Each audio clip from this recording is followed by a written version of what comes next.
প্রজ্ঞাপনটা হয়েছে সেই প্রজ্ঞাপনের ব্যাপারে আপনাদের মতামত জানতে চাই, এবং এই যে আপনারা দীর্ঘ সময় সিদ্ধান্ত মিটিং করেছেন সেটাতে আপনারা আসলে কি সিদ্ধান্ত উপনীত হয়েছে সারসংক্ষেপ আমাদের প্রায় 6.5 ঘন্টা আমরা সভা করেছি। সভাতে যে সিদ্ধান্ত হয়েছে যে আমাদের সর্বাত্মক আন্দোলন চলবে। আমরা 4 দিন পরে সবগুলো বিশ্ববিদ্যালয় ফেডারেশনে আবার সভা করব। সভা করার পর সেখানে যদি কোনো নতুন সিদ্ধান্ত আসে সেটা আমরা তখন আপনাদেরকে প্রকাশ করব। আর প্রত্যয়ের যে নতুন সিদ্ধান্ত সে ব্যাপারে আমরা পর্যালোচনা করি, তারপর আমরা বলবো। এখন আমরা কোনো কমেন্ট করব না। প্রজ্ঞাপনের বিষয়টি ও তো বললাম তো, সেটা আমরা আলোচনা করে তারপরে আমরা সিদ্ধান্ত দেব।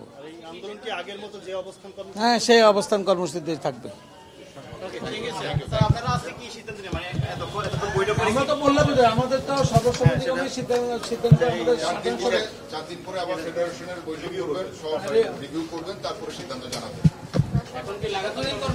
হ্যাঁ, লাগাতার সতর্ক কর্মসূচি চলবে। চলতে থাকবে।